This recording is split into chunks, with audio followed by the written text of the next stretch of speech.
A visit from the grandchildren always brings a smile to Addie Matson's face. Oh my goodness, look who's here. Say hi to Grandma. Hello. Look who's here. Are you coming? For Addie, taking care of Mitchell and Meredith is a pleasure, not a chore. I don't go south in the winter because I'm afraid I'll miss out on things with my grandchildren. Maybe as time goes on and they get older, we will go for the winter. But right now, they're precious. I want to spend every minute I can with them. But before Mom and Dad head out for a few days, pediatrician Daniel Broughton has some words of advice. It's important that when parents are going to go someplace, especially overnight, that they don't bring somebody in, whether it be a grandparent or another sitter, and say, okay, here's the person that you're going to be with for the next day or 2 or 3 days. We're off. Goodbye, and leave it up to the child and the grandparent in this case to try to figure out who they are and how they're going to get along. When you leave your kids at someone else's house, you want to make sure the home has been child-proofed. You also want to survey the environment for disguised dangers. The American Academy of Pediatrics says children should never be left alone near any open body of water, such as a swimming pool. Some other dangers to watch out for: sharp objects, shaky furniture, pots on burning stoves, and busy streets. Make sure poisons and medicines are out of reach and there are no firearms in the house. Once the checklist is complete, parents say a packing plan can make the transition to Grandma and Grandpa's house go smoothly. I think it's always important for them to have enough so that the burden doesn't fall to the grandparents or whomever's staying with them to be responsible for all of that stuff.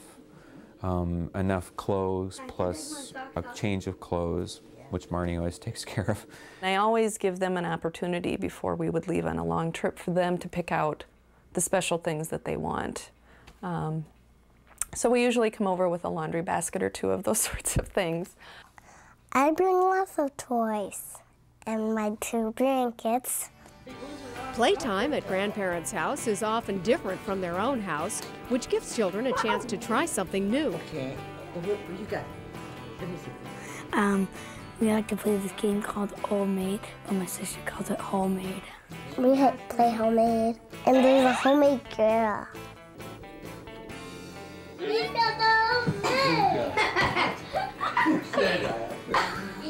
How do you know?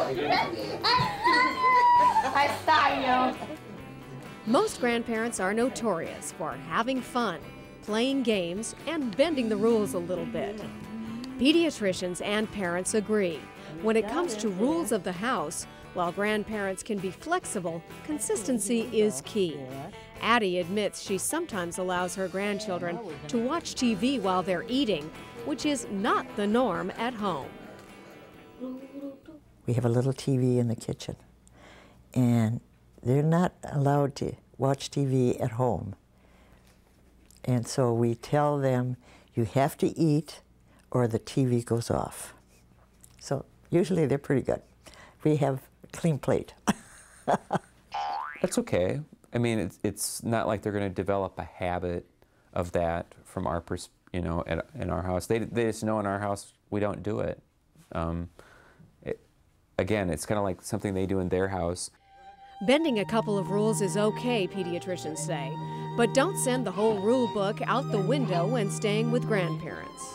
What you don't want to have happen is to go to the grandparents' house and have this magic that's going on all of the time, all of the rules are suspended, and to have grandparents say, this is my house, you live the way I want you to in this house, and when you go home, your parents will do what they feel. That creates a situation then of really undermining what the parents are trying to do. The Gaudis say they have a very open line of communication with their parents, and serious differences in family customs don't arise. I do know that my parents probably are not quite as strict, but when I think back to my grandparents, they weren't as strict either. And I think that's kind of a perk or a benefit of having grandparents, is a little bit of spoiling. Popping popcorn and playing puzzles dominates the time Addie spends with her grandchildren. Addie doesn't worry too much about spoiling. She knows what she's doing. We had 3 children, and they turned out so good. And if my grandchildren can turn out that great, I'll be very happy.